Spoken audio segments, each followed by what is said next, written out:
హరిత విప్లవం గురించి నేను వివరిస్తాను. భారతదేశంలో మూడవ పంచవర్ష ప్రణాళిక కాలంలో అంటే 1960-61 నుంచి 1965-66 వరకు వ్యవసాయ రంగంలో ఏర్పడిన తీవ్ర దుర్భిక్ష పరిస్థితుల కారణంగా వ్యవసాయ ఉత్పత్తులు తగ్గిపోయాయి. ఎప్పుడైతే వ్యవసాయ ఉత్పత్తులు తగ్గిపోయాయో ఆహార కొరత ఏర్పడిందనమాట. విదేశాల నుంచి ఆహార ధాన్యాలను దిగుమతి చేసుకోవాల్సిన పరిస్థితి ఏర్పడింది. భారత వ్యవసాయ రంగంలో ఉత్పత్తిని పెంచేందుకు ఏం చేశారంటే ఫోర్డ్ ఫౌండేషన్ నిపుణుల సంఘం ఒకటి ఏర్పాటు చేశారు. ఇది ఏం చేసింది, భారత ప్రభుత్వం 1960వ సంవత్సరంలో దేశంలోని 7 జిల్లాలను ఎంపిక చేసింది. వాటిలో సాంద్ర వ్యవసాయ పథకం ఇంటెన్సివ్ అగ్రికల్చరల్ డిస్ట్రిక్ట్ ప్రోగ్రామ్ని ప్రవేశపెట్టింది. ఆ జిల్లాలు ఏంటంటే పశ్చిమ గోదావరి, ఆంధ్రప్రదేశ్లోని పశ్చిమ గోదావరి, బీహార్లోని షాహాబాద్, మధ్యప్రదేశ్లోని రాయ్పూర్, తమిళనాడులోని తంజావూరు, పంజాబ్లోని లుధియానా, ఉత్తరప్రదేశ్లోని అలీగర్, రాజస్థాన్లోని పాలి ఈ సాంద్ర వ్యవసాయ జిల్లాల కింద వీటన్నిటిని ఎంపిక చేయటం అనేది జరిగింది. అయితే ఈ జిల్లాలో వీళ్ళు ఏం చేశారంటే ఈ ఫోర్డ్ ఫౌండేషన్ నిపుణుల కమిటీ సంఘం ఏం చేసిందంటే వీటిలో ఆ జిల్లాలో ఉన్న వనరులను కేంద్రీకరించి పరపతి సౌకర్యాలు కానీ, ఎరువులు కానీ, విత్తనాలు, క్రిమిసంహారక మందులు, రైతులకు అందించే ప్యాకేజీ పథకాన్ని ప్రవేశపెట్టారు. కానీ ఇందులో అనేక రకాలైన లోపాలు కూడా మనకు కనబడుతూ ఉన్నాయి. 1960 సంవత్సరంలో ఏర్పాటు చేసినప్పటికీ మన 1965లో ఏం చేశారంటే దీనిలో లోపాలన్నిటిని కూడా సవరిస్తూ ఏం చేశారు, సాంద్ర వ్యవసాయ ప్రాంతాల పథకంగా మార్పు చేసి దేశంలోని 114 జిల్లాలకి దీనిని విస్తరింపచేశారు. Intensive agricultural area programme. దీన్ని ఏం చేశారు, మొదట కొన్ని జిల్లాలను మాత్రమే ఎంపిక చేశారు. కానీ దేశంలోని దాదాపుగా 114 జిల్లాలకు ఈ సాంద్ర వ్యవసాయ ప్రాంతాల పథకాన్ని విస్తరింపచేయడం అనేది జరిగింది. న్యూ అగ్రికల్చర్ స్ట్రాటజీ, నూతన వ్యవసాయ వ్యూహాన్ని కనుక తీసుకున్నట్లయితే మన భారతదేశంలో వ్యవసాయ ఉత్పత్తులు పెంచాలనే లక్ష్యంతో 1966 సంవత్సరంలో ఖరీఫ్ పంట కాలంలో ఒక నూతన వ్యవసాయ వ్యూహాన్ని ప్రవేశపెట్టారు. దీనిని ఏమంటారంటే అధిక దిగుబడి వంగడాల కార్యక్రమం అంటే HYV. ఇది ఒక ప్యాకేజీ.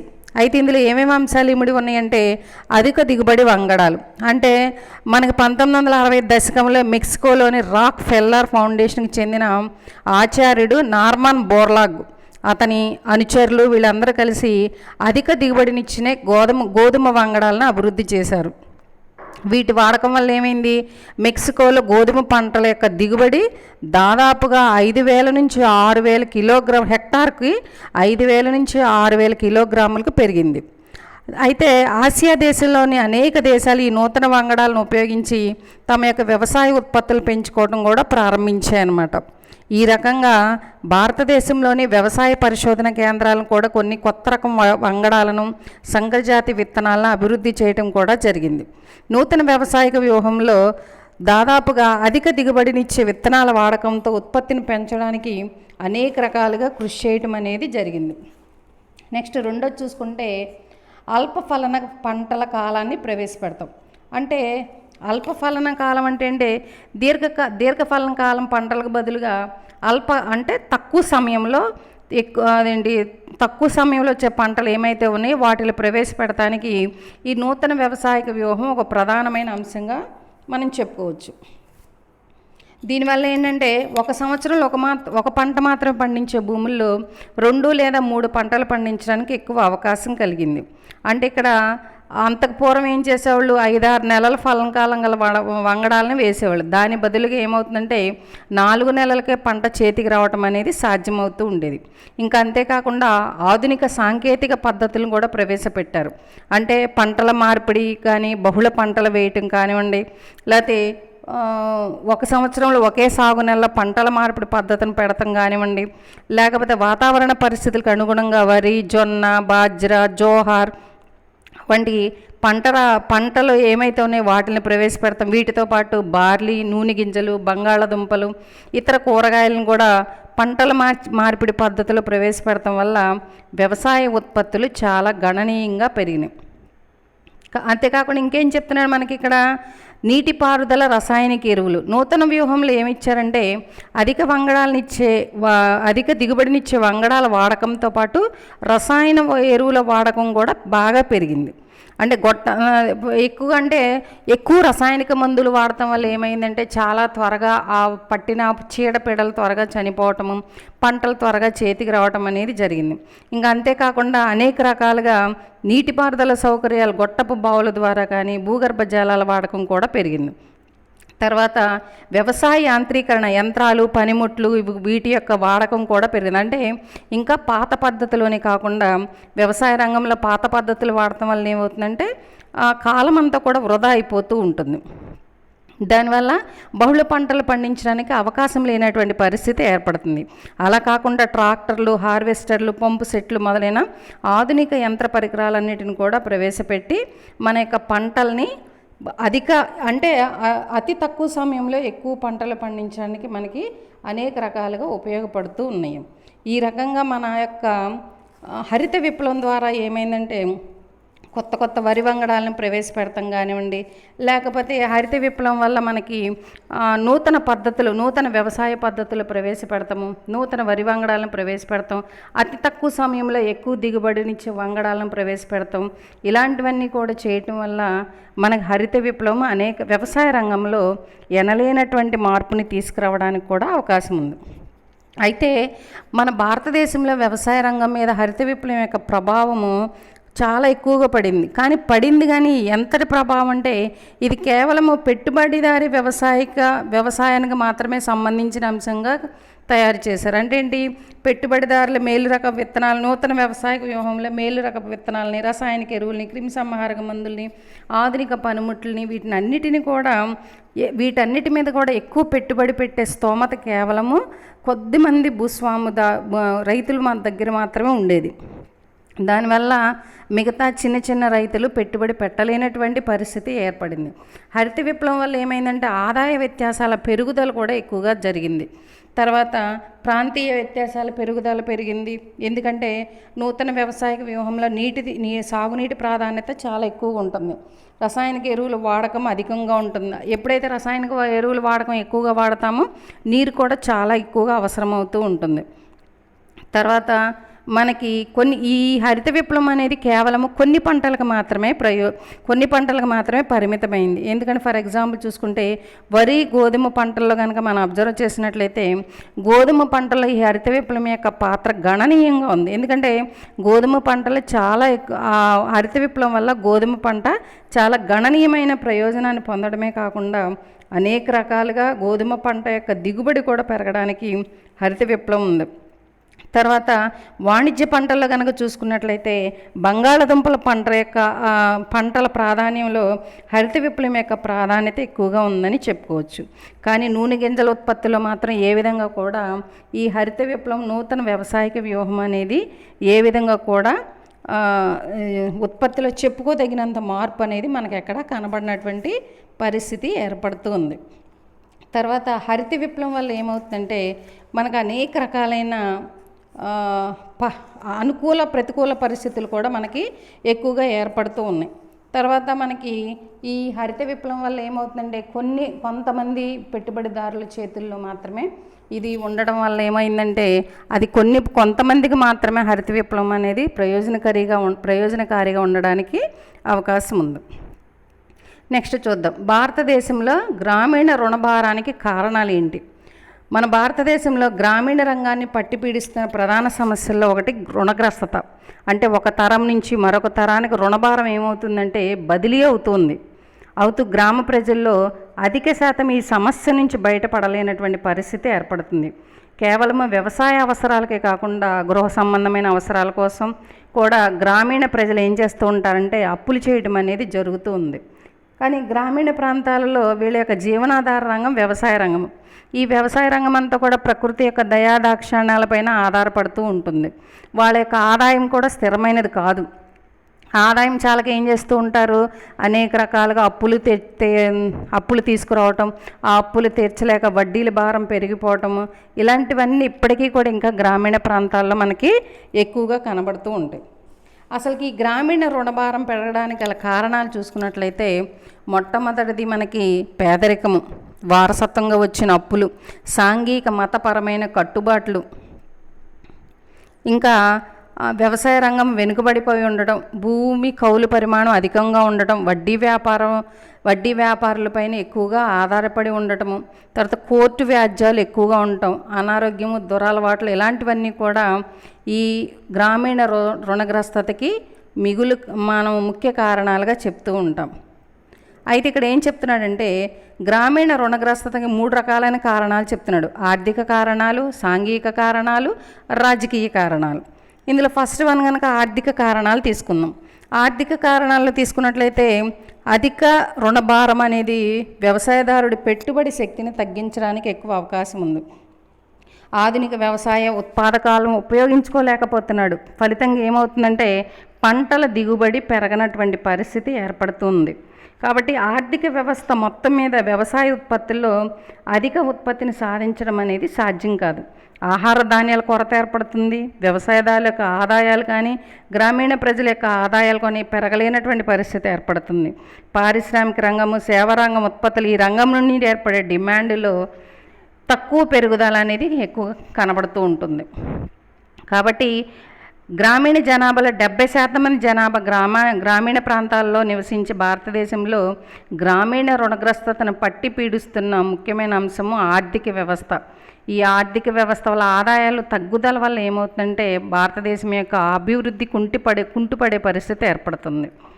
రెండో చూసుకుంటే సాంఘిక కారణాలు. గ్రామీణ రుణగ్రస్తత వల్ల గ్రామీణ ప్రజల యొక్క సాంఘిక జీవనం ఎలా ఉంటుందంటే చాలా దుర్భరంగా ఉంటుంది. సాంఘిక సంబంధాల్లో అనారోగ్యమైన పరిణామాలు ఏర్పడతాయి. పేద కుటుంబీకుల పిల్లల విద్యావకాశాలపై దీని యొక్క ప్రభావం ఎక్కువగా ఏర్పడుతుంది. బాల కార్మిక సమస్య వంటి సమస్యలు కొనసాగుతాయి. రైతుల ఆత్మహత్యలు పెరగడానికి కూడా ఎక్కువగా అవకాశం ఉంటుంది.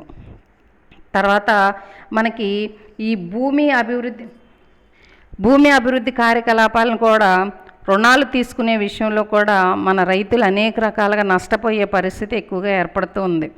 ఎందుకంటే భూమికి సంబంధించి పంటలు పండించే విషయంలో వీళ్ళు మనకి బ్యాంకుల ద్వారా కాకుండా ప్రైవేటు వడ్డీ వ్యాపారస్తుల ద్వారా వాళ్ళు రుణాలు తీసుకోవడం వల్ల ఏమవుతుందంటే ఆ రుణాలు తిరిగి చెల్లించలేక అనేక రకాలుగా అప్పులు పాలై వాటికి వడ్డీలు ఎక్కువైపోయి వాళ్ళు రుణగ్రస్తులుగా మారడానికి ఎక్కువ అవకాశం ఉంది.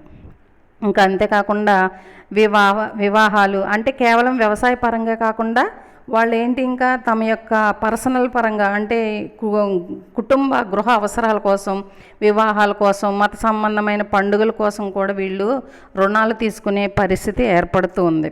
తర్వాత మనకి ఎక్కువగా వ్యవసాయ రంగంలో ఏంటంటే కోర్టు వ్యాజ్యాలు ఎక్కువగా మనకు కనబడుతూ ఉంటాయి.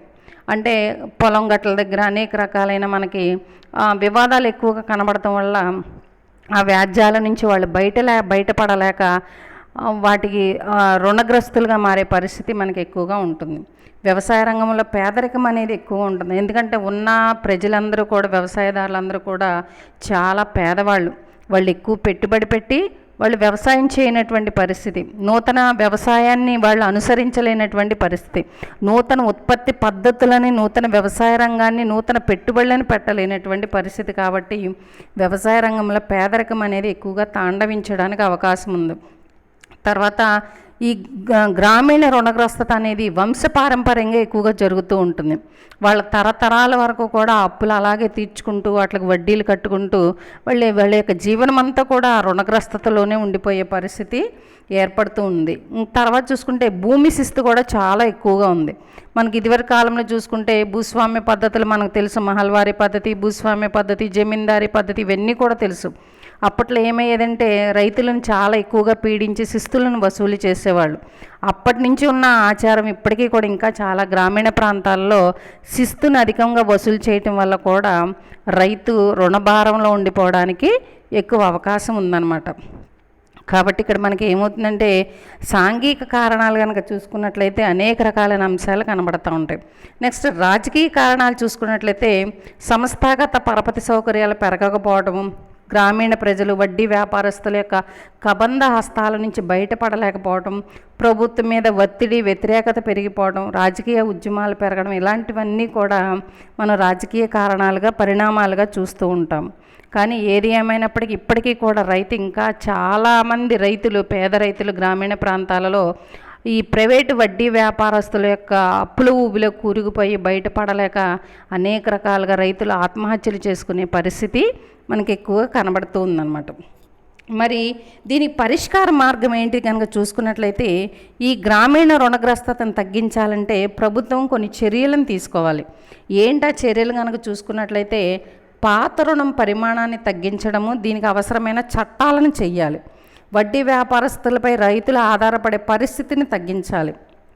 అంటే పరిస్థితిని తగ్గించామంటే ఇప్పుడు ప్రభుత్వం ఏం చేయాలి, బ్యాంకుల ద్వారా తక్కువ వడ్డీ రేట్లకే రైతులకు రుణాలను మంజూరు చేయటం అనేది జరగాలి. అలా ఎప్పుడైతే జరుగుతుందో అప్పుడు ఏమవుతుందంటే గ్రామీణ రుణగ్రస్తత అనేది తగ్గిపోవడానికి ఎక్కువ అవకాశం ఉంది. కాబట్టి ఇక్కడ ఏం చేస్తున్నాడు, వ్యవసాయ రంగం యొక్క అభివృద్ధి కోసం ప్రభుత్వం ఏం చేస్తుందంటే సహకార రంగాలని, వాణిజ్య బ్యాంకుల్ని, నాబార్డుని, వీటిని అన్నిటిని కూడా ఇందులో భాగస్వాములు చేసి ఈ గ్రామీణ రుణగ్రస్తత తగ్గించడానికి అనేక రకాలుగా వీళ్ళు ప్రభుత్వం కృషి చేస్తూ ఉంది. తర్వాత గ్రామీణ రుణగ్రస్తతలో వ్యవసాయ పరపతి అనేది కూడా చాలా అవసరం. ఈ వ్యవసాయ పరపతిని మనం కనుక చూసుకున్నట్లయితే ముఖ్యంగా 3 రకాలుగా చెప్తూ ఉంటాము. సంస్థేతర మూలాధారాలు, నాన్ ఇన్స్టిట్యూషనల్ సోర్సెస్ అని చెప్తాం. ఇందులో వడ్డీ వ్యాపారస్తులు, కమిషన్ ఏజెంట్లు, తర్వాత ఇంకా మనం చూసుకున్నట్లయితే బంధువులు, భూస్వాములు, వీళ్ళందరూ కూడా సంస్థాగతంలో వస్తుంది. నెక్స్ట్ సంస్థాగత పరపతి మూలాధారులు, institutional finance, next multi agency approach, తర్వాత బహుళ సంస్థల విధానం. నెక్స్ట్ ఇంకా చూసుకున్నట్లయితే మనకి ఇందులో ప్రభుత్వం కానీ, కోఆపరేటివ్ బ్యాంక్, సహకార పరపతి సంఘాలు, తర్వాత వాణిజ్య బ్యాంకులు, ప్రాంతీయ గ్రామీణ బ్యాంకులు, రీజనల్ రూరల్ బ్యాంక్స్, ఇవన్నీ కూడా మనకి వ్యవసాయ రంగంలో వ్యవసాయ పరపతికి అనేక రకాలుగా సహాయ సహకారాలని అందిస్తూ ఉంటాయి. అయితే ఇక్కడ మనకి 3 రకాలైన అంశాలు చెప్పాం. ఏంటిది, సంస్థేతర మూలాధారాలు, నాన్ ఇన్స్టిట్యూషనల్ సోర్సెస్, సంస్థాగత మూలాధారాలు చెప్తున్నాం. అయితే సంస్థేతర మూలాధారాల్లో వడ్డీ వ్యాపారస్తులు, ఏజెంట్లు, బంధువులు, భూస్వాములు, స్నేహితులు అనేవాళ్ళు మనకి ఎక్కువగా కనబడుతూ ఉంటారు. సంస్థాగత మూలాధారాల్లో ప్రభుత్వము, సహకార బ్యాంకులు, వాణిజ్య బ్యాంకులు, గ్రామీణ బ్యాంకులు, ఇవన్నీ కూడా మనకి కనబడుతూ ఉంటాయి. అంటే వ్యవసాయం యొక్క పరపతి కోసం, వ్యవసాయ రంగం యొక్క అభివృద్ధి కోసము ప్రభుత్వం ఇన్ని రకాలుగా మనకి పరపతి సౌకర్యాలని అందచేయడం అనేది జరుగుతూ ఉంది. అయితే ఫస్ట్ వన్ కనుక అబ్జర్వ్ చేద్దాం, సంస్థేతర మూలాధారాలు, నాన్ ఇన్స్టిట్యూషనల్ సోర్సెస్ చూద్దాం. నాన్ ఇన్స్టిట్యూషనల్ సోర్సెస్లో కనుక మనం అబ్జర్వ్ చేస్తే వ్యవసాయదారులందరూ కూడా ఏం చేస్తారంటే తమ పరపతి అవసరాల కోసం చాలా కాలం వడ్డీ వ్యాపారస్తులు, భూస్వాముల మీద ఎక్కువగా ఆధారపడుతూ ఉండేవాళ్ళు. కానీ రాను రాను మనకి స్వాతంత్రం వచ్చిన తర్వాత నుంచి, మనకి పంచవర్ష ప్రణాళికలను ఏర్పాటు చేసుకున్న తర్వాత నుంచి ఈ వడ్డీ వ్యాపారస్తుల మీద ఆధారపడే అవకాశము తగ్గిపోతూ ఉందన్నమాట. అందులో ఫస్ట్ వన్ చూసుకుంటే వడ్డీ వ్యాపారులు. ఈ వడ్డీ వ్యాపారుల్లో మనకి సంస్థేతర పరపతి మూలాల్లో వడ్డీ వ్యాపారుల యొక్క పాత్ర చాలా ఎక్కువగా ఉంటుంది. ఎందుకు ఎక్కువగా ఉంటుందంటే మన రైతులందరూ కూడా బ్యాంకుల ద్వారా రుణాలు కాకుండా తమ దగ్గరలో ఉన్న వడ్డీ వ్యాపారస్తుల దగ్గరికి వెళ్ళి వీళ్ళు ఏం చేస్తూ ఉంటారు, రుణాలను తీసుకుంటూ ఉంటారు. వాళ్ళ దగ్గర వడ్డీ రేటు కూడా చాలా ఎక్కువ ఉంటుంది. బ్యాంకు కంటే కూడా వాళ్ళ దగ్గర వడ్డీ రేటే ఎక్కువగా ఉంటుంది. అయినా కానీ ప్రామిసరీ నోట్ ఆధారంగా ఏం చేస్తారంటే తాకట్టు వంటి నిబంధన లేకుండా సకాలంలో వడ్డీ వ్యాపారం నుంచి స్వల్పకాలిక పరపతి లభిస్తుందనే ఉద్దేశంతో ఇక్కడ ప్రైవేటు వడ్డీ వ్యాపారస్తుల్ని ఆశ్రయించడం అనేది జరుగుతూ ఉంటుంది.